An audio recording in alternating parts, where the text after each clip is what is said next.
the eagle does. He renews his youth.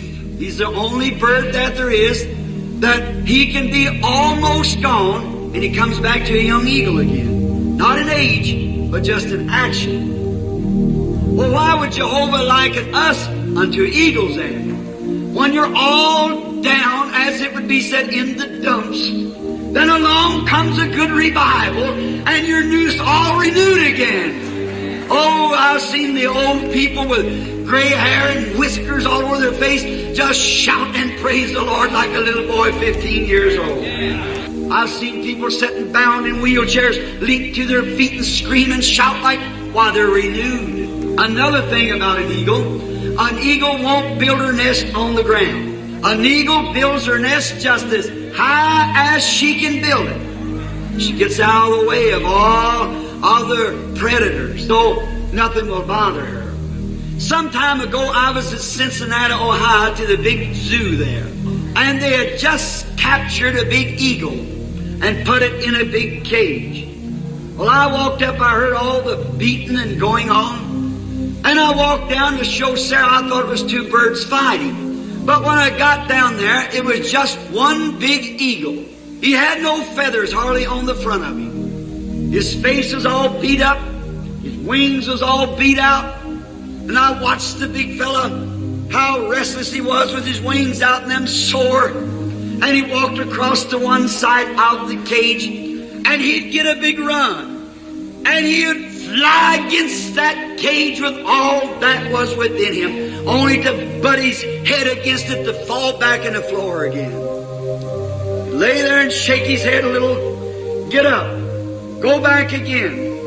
And he'd look out. And then he would run just as hard as he could and beat his wings to rise and hit against the iron bars and fall back again. I walked up close. I thought if I had a hacksaw, I'd saw him out of there.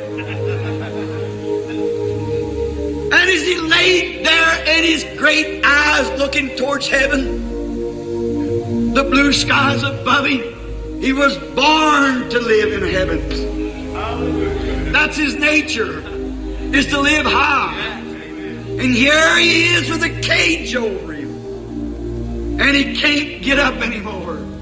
I thought that was one of the saddest sights I nearly ever seen. I wanted to buy the bird.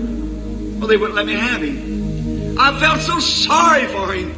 Here's a worse sight than that.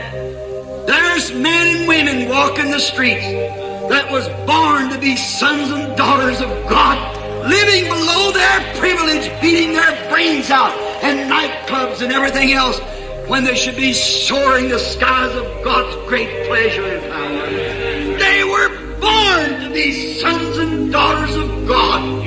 What a sad sight to see a man made in the image of God walking down the street staggering under the influence of whiskey. To see a young man in his splendor and his graceful looks, to see him down on the street with a cigarette in his hand, with his arm around a half-dressed girl somewhere, and living under his privileges, his soul bound in a cage of the devil's torment. A young woman half-dressed, beautiful as she is, oh, all fixed up and enough paint on her to paint a barn, out somewhere laying around in the roadhouse, when she was born to be a daughter of the Most High God, and she's living under her privilege. There's something in you that longs for God. As David said, as the heart thirsts after the water brook, so my soul thirsts after thee, O God.